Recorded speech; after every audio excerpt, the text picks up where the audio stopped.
Good morning. Good morning. Welcome to Hello. Teach Talk. I'm AJ. I'm Lisa. And we are here to answer questions and dialogue with Yes. you, our listeners, about teaching, education, schooling, students. Take it for what it's worth. Authentic discussion on education. We end up just ranting. Sometimes. But that's not our goal. Sometimes we babble. It's Dead Week, I think. We were saying I don't like that term now. Dead Week and or Finals Week. So our candidates are heading into either graduation or their final semester of student teaching, as well as all of our students who are getting into the spring 2018 semester. So as you were doing this, we're going to check the sound. So you might hear, Yeah, we are university professors, there by it the is. way. It's working. So teacher educators who are here to encourage you to get through the last couple of weeks. You guys, it's so close, but crunch time, like work hard. We get to the end and we think, I can just kind of I'm gonna add a slide perspective. right out of here. Yeah, I'm gonna add a perspective. Like, let's enjoy kids.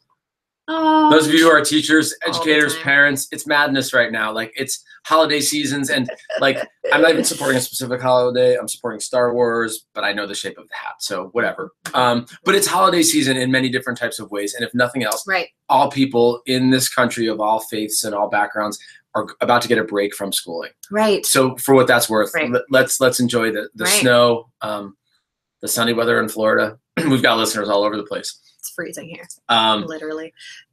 Should we jump into our first let's question? just do some questions. Okay. So we answer questions, you ask questions, you dialogue with us. I can find the first one, or it's the first one over there with no.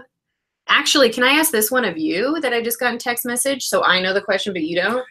The whole point of this show is we're not supposed to see the questions. I just got it from a Lisa's candidate. cheating. No. So speaking of Christmas, if you have a student who is pretty adamant one way or the other that Santa does or does not exist. Oh, don't even get, really? Is that where we're going? Yeah, she said, what do I do about the student who has beliefs? And that's just fine. But he's Oh, my also hair's making messed up. it very difficult for some of my other students. So how do I defer and focus on instruction? Is this a question from you, Lisa, to me, AJ? And No, our it's one of my listeners? graduates who's Okay. saying this is causing legitimate behaviors in my classroom. What is? Sorry, I don't. That there's a child who has a disability who has a hard time containing and or not verbalizing his beliefs because he's very strong on this one. There's no Santa, and it's causing grief in his gen ed classroom and with his peers.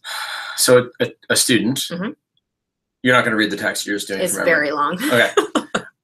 The question is, a student in a special education classroom Mhm. who, now you're going to have to excuse me translating Right. this, but potentially doesn't have filters or the ability to stop himself Right.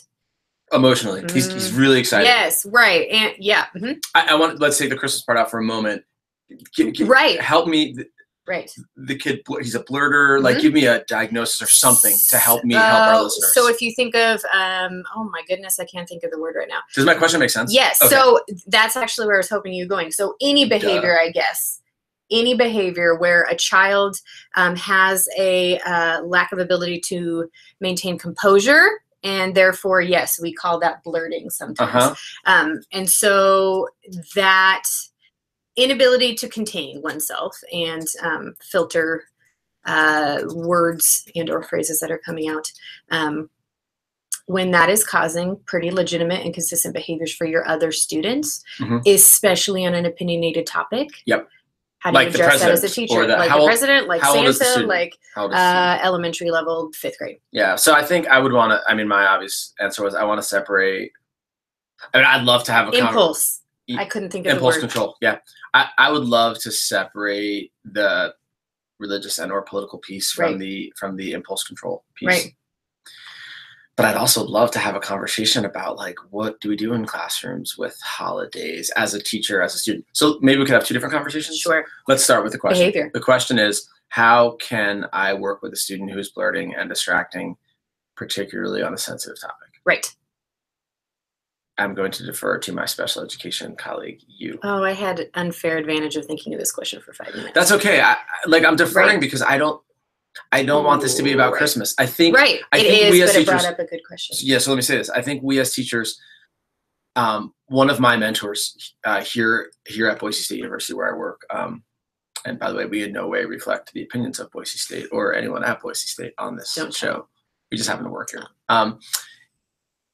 Has said to me so many times, we have to be careful as educators not to feed into the drama. And and so this, I'm saying this respectfully to the person who, but like, so we have a child who blurts. This child has impulse control all year round. Right. All year round at different times, different sensitive topics come up. Right. Because we as Americans, as educators, as thoughtful people, know that religious issues are more sensitive. We go, oh, now he's blurting about Christmas, and Jesus and Santa, and oh no, this is worse than last week when he was blurting about peanut butter and jelly. Right. So maybe we take it and accentuate the drama. Bring it down, maybe. Maybe. My initial reaction was, let's bring it back to peanut butter and jelly. Right. That's where I would go, though, is I would go, because I've had some pretty extreme behaviors that students have seen in the, my candidates have seen in the classroom. And regardless of the extremity, I always say, take it back down to the basics of behavior management. You know, there's a behavior that's occurring. And student needs. You know, there's a behavior that's occurring that's interrupting the instruction of one or more students. Take it down to that level and ABC the thing. So when I say ABC, I think antecedent behavior and the consequence. So what is it that's coming beforehand? The antecedent. What is the behavior? And what's the consequence? What are you and or the student's behaviors after that behavior occurs? What are the responses? And when you can begin to do that and find a pattern, you will very likely be able to identify what it is that is starting the behavior. So at this time of year, my assumption would be with this child, maybe this is the first year that mom and dad told him Santa's not real. And that is so emotionally ingrained in him that he can't not tell you. And potentially he confusing. Can't not tell you. Very, it could be hurtful. It could be confusing. So he needs outlets. So he needs outlets. And what I would always say to try to do is not first stop the behavior entirely. You can't just go cold turkey most often. I don't know if that should ever be our goal. No, replace. So I would say before, let's replace, and you treat it as a scaffolding opportunity, just like we would with academics. How can we slowly but surely replace this behavior with other behaviors so that we get to the ABC process? So we get to the antecedent. Why is this actually happening? And let's address that higher than the panic of reactivity. So the proactive nature as well. Like, so here's another thing. And I just brought up something, Lisa, that I wondered if you would bring that up. I'm going to bring it up right now. And I want to be careful about answering the question and us just ranting. And so I'm keeping track of if other people are dialoguing with us. I'd love you to chime in. So we're transferring to a different topic. Not really. Okay. So then I'll wait on this. And let me say, okay. Why, you know what? So a child wants to talk about whether Santa exists or not. Right. And he sees school with peers in whatever way he can rationalize this, right? And I want to be careful there. He sees school under his teacher as a place, a safety, right? If he wasn't safe and comfortable, he probably wouldn't come. That's his way of demonstrating emotion. So we talked a little bit about behavior and a behavioral approach, which I think is appropriate. I'd also like to think about maybe a more social cognitive constructivist approach in which we think about, well, this is maybe important, and so how can we talk about it? It's important to him. And you know, we could bring in Maslow maybe, but like if this is first and foremost, nothing else is going to happen until this gets taken care of. He needs resolution. So how do we help him take care of it? And where does drawing pictures, dialoguing, writing, and again, I don't know the child's based on student needs, right? Where does that stuff come in? Let's value this, and then let's look at our goals and our standards and our things that we're trying to accomplish, and use this as a vehicle, a child's current passion, as a vehicle to get out what we want to learn this week. So I have no idea what, and I know that sometimes in certain classrooms, and I want to be careful, I'm not a special ed teacher. I know that sometimes, and I think this is valid, sometimes, you know what, with certain students and when they're in the throes of emotions, we're honestly just trying to stay safe all day. I get that. And I know I get that. Then part of staying safe is, let's engage this. Right. Why is it bad to, so here I am. Why is it bad to engage this? Tell me that. That's a real question to you. Because this is not the only person who might say, right. we shouldn't engage this Santa. Well, and I think it goes back to the topic at this point, but I would say the reason why not to engage certain behaviors is because it's detracting more from instruction. Your that's not there going back to the instruction. topic, though. Right, but that's what I would say. Yeah. So if it's peanut butter and jelly, I'm still going to try to focus on the instruction that we're having in the classroom. Okay. But if I see that it is detrimental, not only at the academic level, but there's like behavioral, social issues there, then we might have a separate discussion. But I would worry that it would deter from the instruction and the purpose within that moment. But that goes back to reevaluating what is our purpose here in school, and what do we do? Can we say? Oh, I didn't say it this time. Time out on math, and let's talk about this. How do we incorporate it into math? Right. Right. Why is it important to you? And maybe there's a one-on-one conversation. And yes, and are the parents involved in this conversation? The parents of that child and other students. I mean, if it's impacting other students, I think that's what one of the concerns was this is a touchy topic, Santa. It could be, but I don't know if we have to make it. The reality currently is that it may be amongst families. So you also have to consider the needs of those other 29 students in your classroom. Sure. Are these parents involved in the dialogue about their child's current impulse control around Santa? Yes. And what have they said? And if it upsetted Susie so much so that she spent the lunch period crying in the bathroom, I would need to contact Susie's parents as well. Correct. Yeah. I do want to separate them, and I want to know about peanut butter and jelly. Are we engaging in it, or are we saying we are not talking about peanut butter and jelly because that this is about your impulse control? Right. Or am I saying, gosh, I really don't want to talk about peanut butter and jelly this week? But you know what? We were going to be adding, maybe we add some peanut butter and jelly sandwiches or look at. And if that's the case, if that's my approach, which is different from maybe a behavioral approach, or it's combined with, then why can't I do that here too? Right.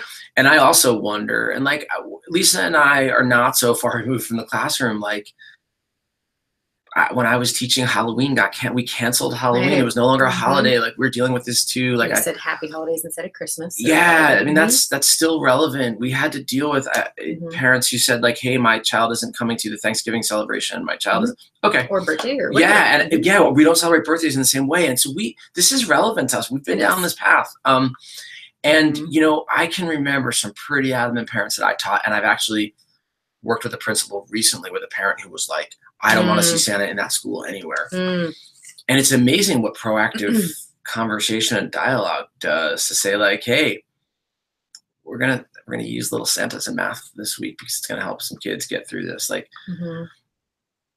back to my comment about drama, I'm not calling the questioner a dramatic person. No, she's not.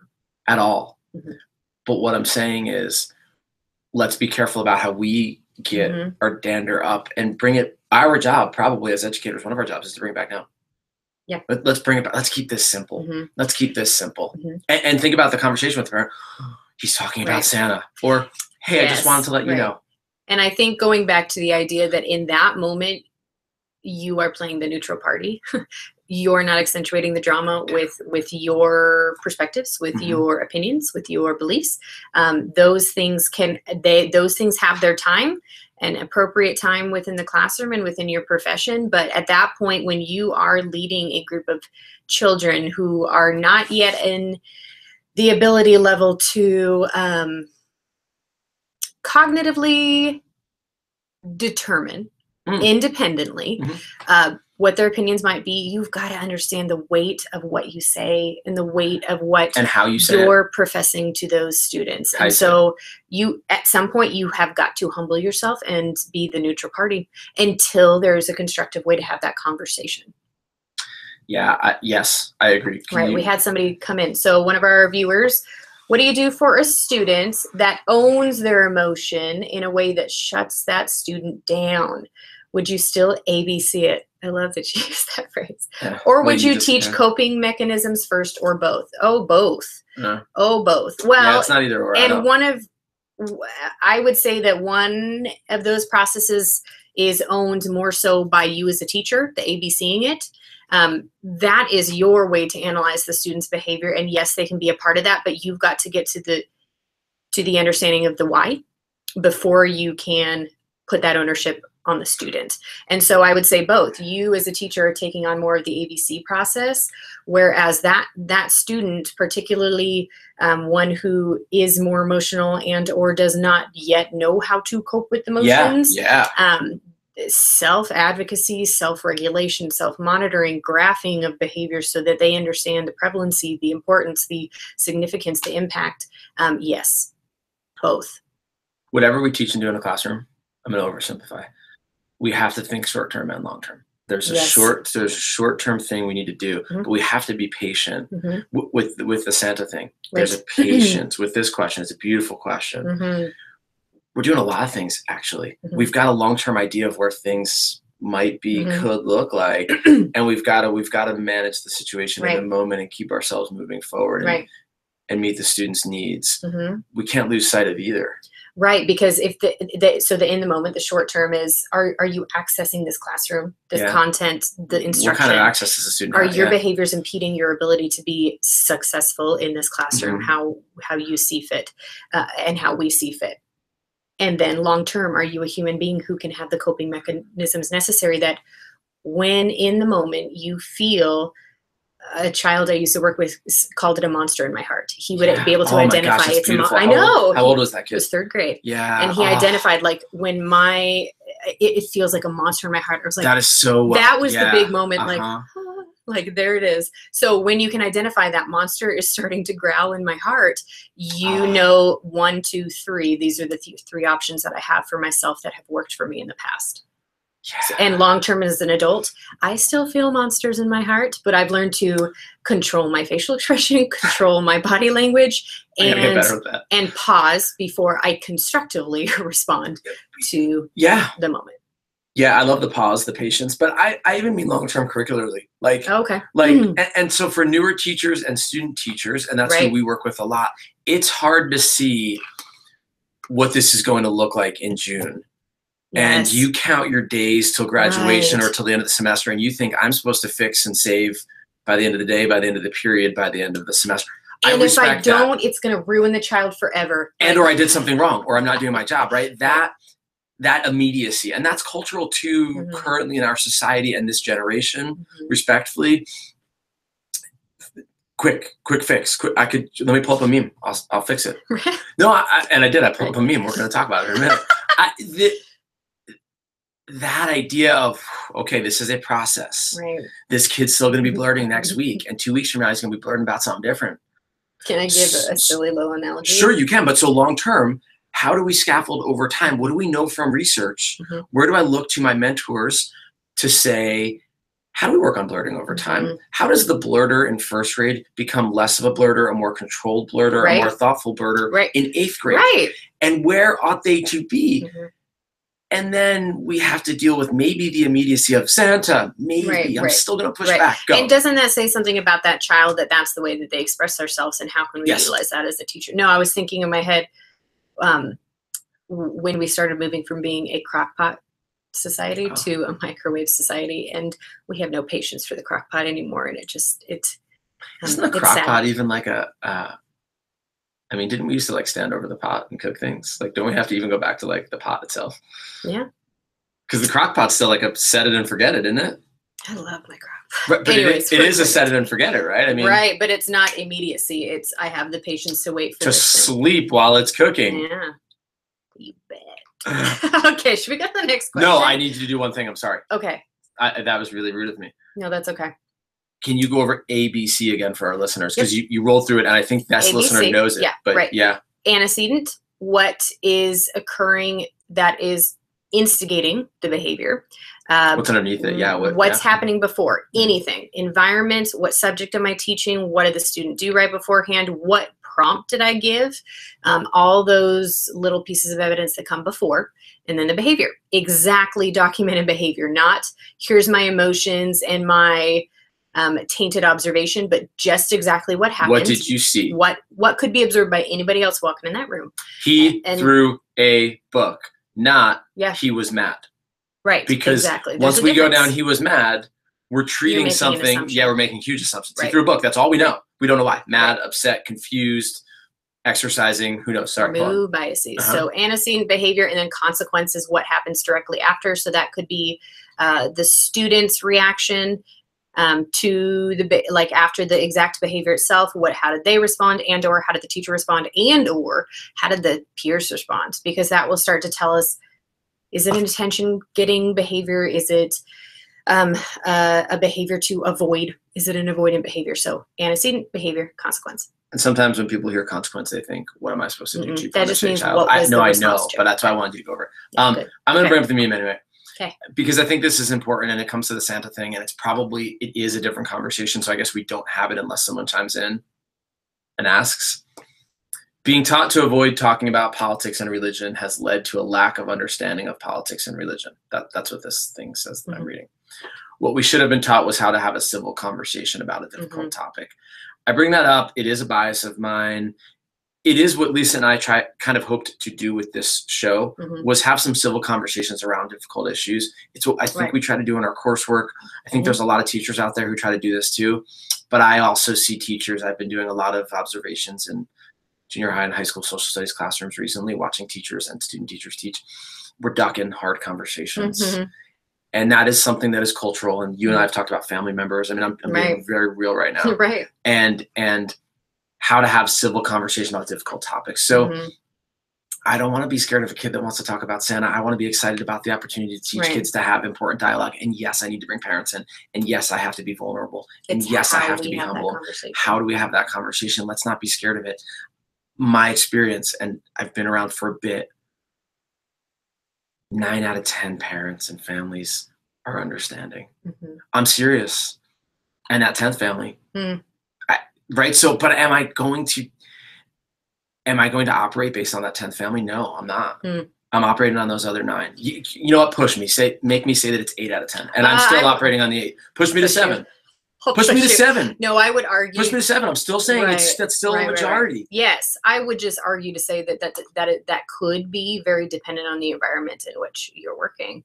If you were to go to the small private school that I went to for high school, I think that would be a whole different. I'm ready to have that argument, actually. Right, but Grace, call in if you're listening. Grace, call in. We've had this conversation. 8 of those are understanding. They don't agree with me politically. Right. But they are understanding people who can have civil conversations. That may not be my experience. Okay.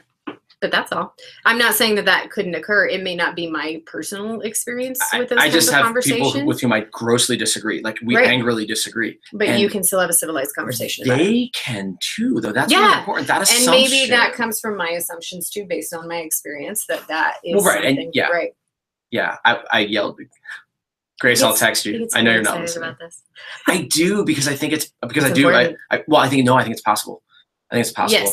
Yes. So one of our colleagues, I've said this before, it says like, have unlike, what does it say on the door? Like, surround yourself with unlike people, or or think unlike others, or something. We don't have to agree. Right.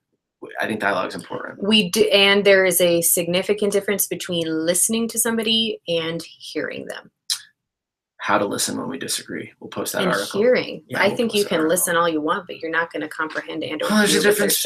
Yeah, and there's a difference between seeking to agreement and being right, and seeking understanding. Let's move on to the next question, because we have a question over here that doesn't have a number of it anywhere. Can you see one of them? I'm working on 3 screens right now. Okay, I got one. Ready? Okay. Rain boots. We looked at the rain boots one, right? I'm teasing. Okay. Love listener participation today. Thanks.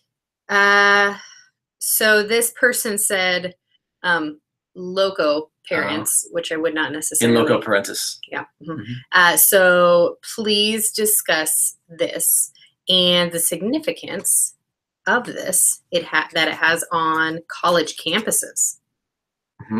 I can't read the rest of the question, so why don't you respond to that before we go on? Please discuss. I'm only vaguely familiar with the subject, but I'm curious about I'm mostly curious about campus community coordination, how this policy affects students' ability to act collectively. Sorry for sticking my. That's okay. And have a voice that can contend with that and the administration. Yeah. Please tell me your perspectives. I understand you're not administrative experts. But what effect do these policies have on college students? So in the place of parents, right? I mean, Latin, in loco parentis. And I brought it up just to make sure we're like on the right track here. This is a law. I mean, it's special ed law. I wonder where this fits in special ed law. I don't know if that's part of the question. Let me think. Yeah. But he was acting in place of the parents in loco parentis. That person in that situation can act in the role of a parent. Right. That's so what are means. Our perspectives of that when it applies to higher education? Yeah. Okay. Well, we know that we have specific laws as teacher educators that we must stick to, that if there are particular policies and or restrictions put into place that we may or may not be able to ask certain questions. We may or may not be able to discuss anything with parents. And in general, at this point,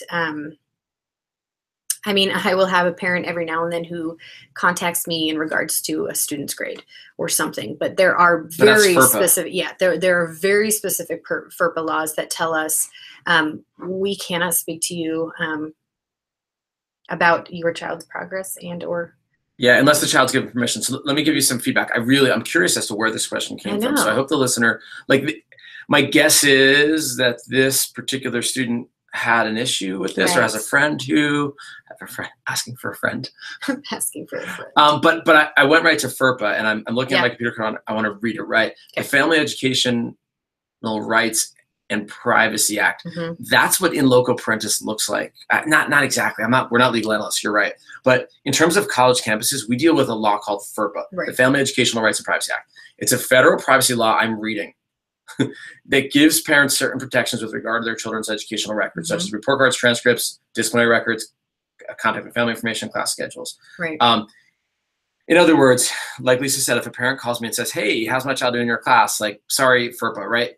I'm oversimplifying. There's lots of nuances to the law, but it actually protects college students' privacy. You almost said children. See, I think there's a significant.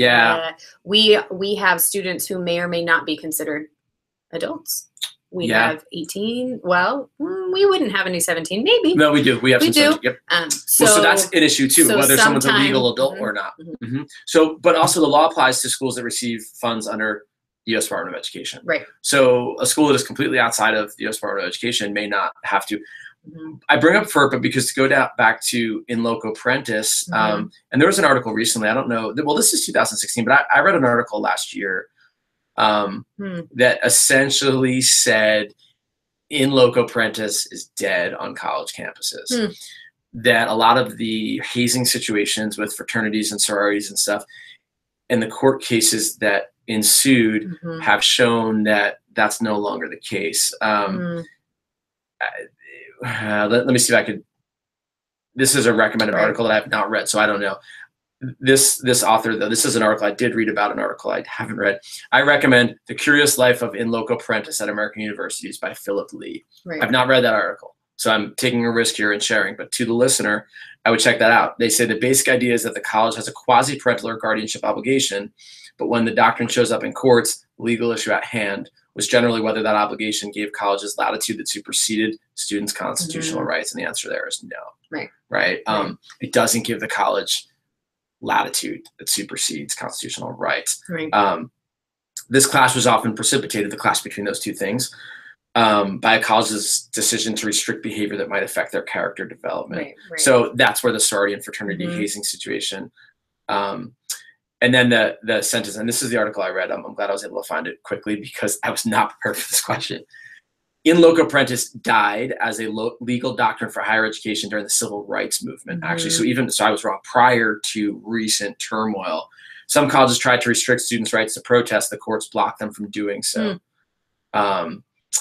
Today, and this is what I was talking about, this is what I know more about. In place of in loco parentis, colleges are generally seen as taking a facilitator role. They are generally expected to help students learn what drinking responsible means, but students are expected to take responsibility for their own behavior. They make decisions for themselves as young adults. The job of educators is to guide them on how to make good decisions. So here's a question. Is this speaking only to public universities? Because then I wonder for those private and or faith-based universities, they sign a contract that says you will or will not do this to nth degree. Yeah, I'm not a legal analyst, but I will tell you this. If they receive any federal funds, I think they find themselves connected. Those dollars come with adherence to, I believe. Right. The interesting thing about in local parentis on college campuses, and this may be where the listener's question comes from, when it comes to student data and privacy, colleges are still making decisions on behalf of students, whether students want it or not, whether they know it or not. Right. So that's really interesting, that the data piece and the social piece. And that's why I wonder, campus community coordination, how policy affects students' ability to act collectively. Right. Back to the protesting, right? So that's what that's the question was about. Federal courts invalidated a university prohibiting editorials. We're going back to 1967 there, legal precedent, and then they're building from there. I wonder if the question is, hey, we want guns on campus and we want to protest, and the university said we can't. Can they invoke in loco parentis there? That might be the question. And I think the courts have said no, they can't. And then First Amendment rights come in. I mean, this is interesting stuff. I don't know that I know the answer. I don't know the answer to that. Listener, and I'm switching back to my other screen. You might not be listening right now. You may listen. You may listen to us later. Give some details. Write in, please. Give us some details so we know what to talk about. That's kind of the extent of our knowledge. I'm happy to do more research. We'll share those couple articles. Yeah. Well, and I suppose we could say what we do see here on campus sometimes are protests. Student protests, students-led protests, publicly led protests that come on campus that seem to not be shut down because they're there all day. Yeah. So that is simply an observation. I'm reading the question though, and I'm saying to myself, are you asking me, did the university say, hey, you can't do that, and we're acting in loco parentis, and therefore saying as your parent and legal guardian, you're not allowed to protest? I'm fairly sure. Frankly, I have no idea. Lawyers, right? And no, but not just more details from the listener. We need more information. Yeah, or we need to forward you to somebody, and we'll do that. So give us more details. But it's a good question. But I think what I understand, no, the university can't say, hey, I'm your parent, you can't protest. No way. And we are held, I'd be really shocked if that were the case. And that's we are what held to ethical and legal and educational boundaries by which we can do certain grading and or give particular amounts of homework. I mean, we are held down to some pretty hard specifications on. Yeah, this is more about records. FERPA's about records. But local parentis is more about like campus drinking law. I mean, drinking is an easy. I always feel like drinking is low hanging fruit or a layup to talk about. I just had this conversation in the class the other day, like, let's talk about ethics in terms of drinking. It seems like low-hanging fruit. But from a university campus perspective, we're making decisions in local parentis about what our policies are and what you can and can't do behaviorally and socially. I don't think it extends to protests and civil and political actions. That's what we got for right now for you. Love the question.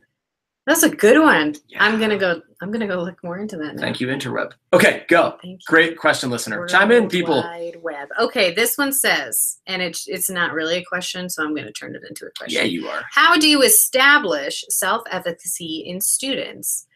And is that something that gets touched on in nearly every education course at a university? I love this topic. Lisa, what are some best practices you two have found to be most beneficial in both elementary classrooms along with college classrooms, and I'll add in secondary, to tackle this daunting task, self-efficacy? Man, if we all, I recommend Brad Coates, professor. I was going to say, go see Brad.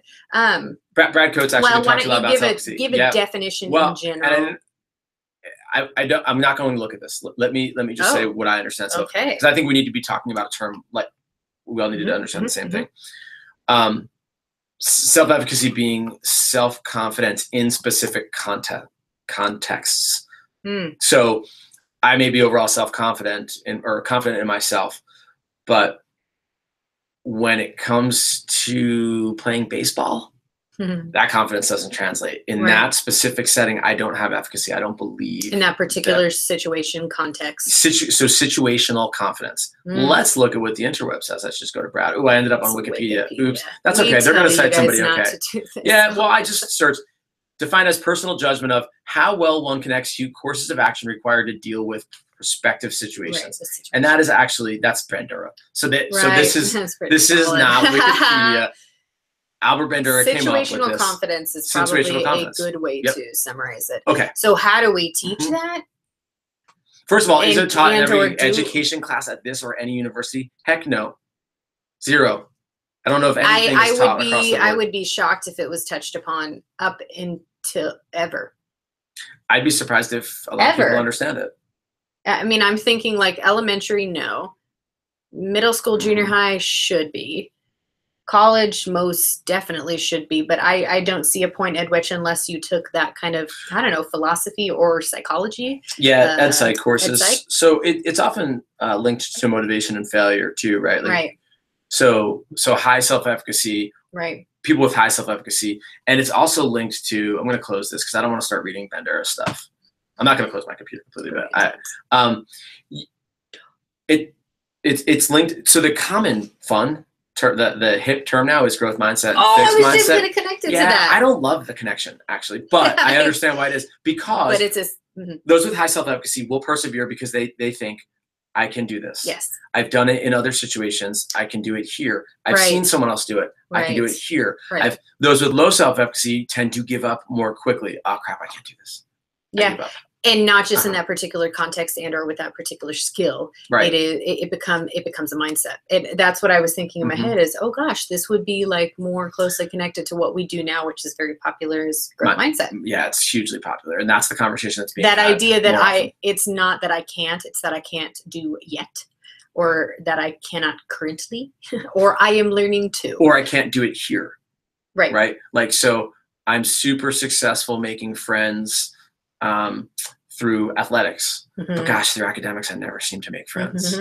Right. So I think where it ought to be taught, how it could be taught, how it could be really successful for students and citizens and people who are growing and learning, adults as well as children, is understanding what it means and how we develop self-efficacy. So I'm not the self-efficacy expert, but I know like a little bit, and I know Bandura, but like, so through vicarious experiences, through the experience. So for instance, if I see Lisa successful at something, some people go, wow, Lisa can do that. Maybe I can do it too. And that could actually lead me to persevere in doing that. Again, I'm going to go to baseball, like hitting a curveball. Wow, Lisa could do it. Lisa's my friend. I trust Lisa. I respect Lisa.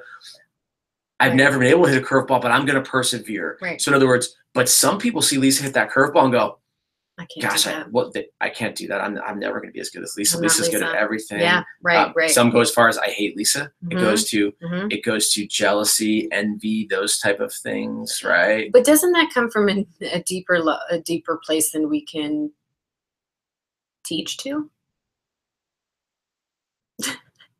If you're only listening, you didn't see my big smile just now. It was kind of like a Grinch smile, to be honest. Just like grew across his entire all face. the little who's that comes from a deeper place than we can sometimes teach. And I think we talked about last show about knowing thyself and that idea of if somebody sees me with a cane or a service dog, are they going to think lesser of me?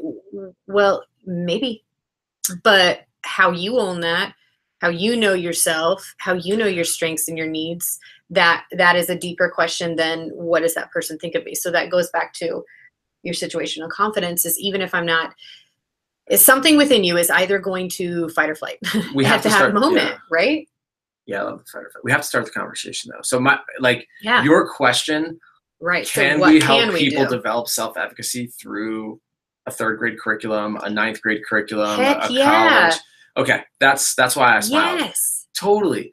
And it starts with having the conversation and understanding. So vicarious experiences, the success of others, vicarious experiences, success of self. Like there's all these things that lead. Again, I wish Brad were here. Brad, chime in. But Brad should come as a guest. Maybe we'll get Brad to write something or to call in next time. But I think there are 4 different, in Bandura's conception, there are 4 different things that can help or hurt with self-efficacy. And it's, that success of others is, I keep saying the same thing.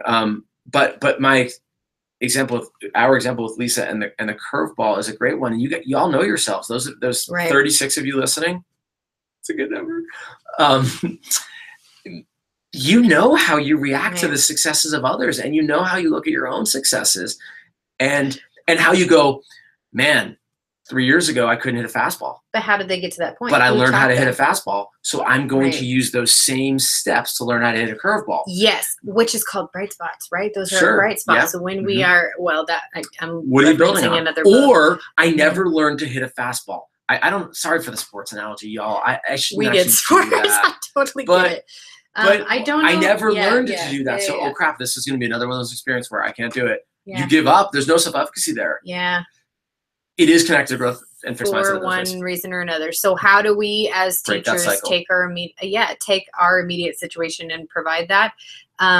This is about scaffolding. Yeah, I was going to say successes. You don't stop pushing kids. Zone of proximal development. You have to understand where their frustration level is. You have to get them there without pushing them over, which is very tricky, but continue to reinforce the positives that they do, and then reinforce effort. There's so much to what we have to not speaking to, he's so excited, not speaking to the child themselves necessarily and or the skills that they've represented, but speaking to the effort, reinforcing the effort that oh my gosh, Ava, I saw that was so difficult for you, but honey, you persevered and you tried so hard. Can we just ask for help next time, and let's do it together this time? Yeah. So the idea that you're also recognizing effort instead of just points of success, that's going to start them to get to understand that I don't have to get to the end result, but the journey, not the destination, kind of a thing. Like I don't need to get to the destination as much so as I need to learn that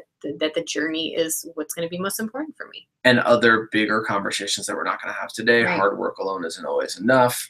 We still do need products. There are pieces of this that aren't as clean as we sometimes make them sound in our in our big smile. But I'm smiling because if self-awareness, the ability to start to self-analyze and go, okay, why am I successful? Why am I not successful? What am I willing to do in order to be successful? I mean, I could just keep quoting, like I want to bring in Pinar's Carrere and like this idea of looking into our past, looking into our future, and seeing who we are now and who we want to be and how that works. Like there's all this stuff, right? But as a teacher, think about that zone of proximal development, helping students achieve small successes and have successful moments, defining what success is, helping them define for themselves what success is, and then pushing them and teaching them to push themselves. Yes. You don't hit a curveball in one day. Rome wasn't built in a day. All of those things. Again, patience, process, and a lot time. of that comes back to the fundamental idea that you must know and recognize to them, to their face, that each of your students is an individual person, not just a child and a student sitting in that classroom. And it's not about you. That you value their individual personhood. That you are not providing instruction and you're not providing support and whatever based on the fact that you've got 30 kids. No, you have Johnny and Susie and AJ and Lisa and Ryan and Ava and on and on and on. You have individuals sitting in your desks. That was a rough class, by the way. I know. I thought about the people I named. I was like, oh man. But no, you have to start by identifying them as individuals, finding the importance in their personhood and leading them to understand the importance of their personhood, because they're going to go into a world where they're part of a crowd. And if you're ever going to get to self-efficacy, if you're ever going to get to self-sufficiency, independence, they first must identify themselves as individuals who have individual strengths, needs, and areas for continuous improvement. Totally. Yeah, I think know your students. But can you look at the question? We have to wrap up. We're out of time. But she was asking, how do we do this? How do we teach this? Establishing self-efficacy in students. Yeah. So any what are age, some practices? I would actually first talk with them I would actually use the word success. I would talk about self-awareness. My big smile was, gosh, I have a pretty strong belief, and there's some research, and there should be more, and maybe we should do it, or listeners call in, we'll set up a research project. In preschool and kindergarten, we should be teaching kids about self-awareness, self-confidence, self-efficacy, how to communicate, how to listen, how to hear. And that's going to make a lot of difference, but we're so worried about. Can you count to 100? Can you count to 100? Can you sit still? Right. Can you sit still? Are you sitting still? Don't move. I understand those things are important also, don't get me wrong. But like, so have a conversation with your kids about what's the self-advocacy. most important short and long term. Teach them, like, and this is why I love, by the way, and I know we have to end, and I'm the one who said it. KWL charts, like this classic teacher thing, at least in elementary school. What do you know? What do you want to know? What have you learned? We fill those out. Self-KWL. Self-KWL, but it used to be a KWH chart. How did I learn? And the how should stay up on the wall around the room. The how should be tattooed on the back of my hand, because that is what we use next time. So what do I know? What do I want to know? What did I learn? How did I learn it? Engaging kids in the how did you learn something? How are you successful about something? Having it then visual for them so that next time I'm struggling, hey, Lise, look at all the hows up there. Those are the different ways. Signal. Look at the poster. These are the different ways you and your classmates have learned things and got over struggles this year. Try one of those. Let's try those 7 different strategies. Some teachers have little flip cards on their desk. Like, before you raise your hand, have you asked a friend? Have you reread the paragraph? Have you double checked? Some people don't like them because they seem behavioral, or I love that. Like, let's have some strategies for how to problem solve. Let's teach kids. Start having those conversations. Because at some point, that's how you teach kids. You they engage them in the it. Strategies. You can't just tell them self-efficacy, have it. You have to show it too. You have to be okay showing that and humbling yourself as an educator too. Identify those things about you. Identify them about them, and then give them surveys about themselves. How are you feeling? Look at their dispositions during learning. All of those things get them more in tune with who they are and being okay that they are different than the next. Engage them in their own learning. Not about you. As far as like specific practices, I suppose the closest thing that we held on or spoke about in this is growth mindset. Gross. I said gross. Freudian slip. Anyway, so growth mindset. Go look up growth mindset. It's a big thing right now. So that's probably the closest practical application. Go to Bandura, look up advocacy too. I would say both of those. And if you haven't enrolled yourself in an EdPsych course, go do it. Contact an educational and psychologist professor as well. Such as Brad Coates. Psych was my undergrad. I loved it. Gotta sign off now. We have to sign off. Merry Christmas, happy holidays, wonderful break. Happy New Year, happy Thanksgiving. Everything. Kwanzaa, Hanukkah. Like, I don't think I can name everything. Winter solstice, summer solstice. I'm not being obnoxious. Like, you know what, y'all? Enjoy the season. We love you all for all reasons and for all purposes. Be good to yourselves. Be good to kids. Take care of yourselves. Please continue to think about schooling and teaching and learning and having those difficult conversations. We'll be here. 2018 is the next time we'll see them. We'll keep playing. We'll see you next year. We'll get our schedule together. We missed a week this year. We'll see you soon. We'll see you soon. Another great season. Thank you, listeners. Bye, Peace everybody. out. Teach Talk.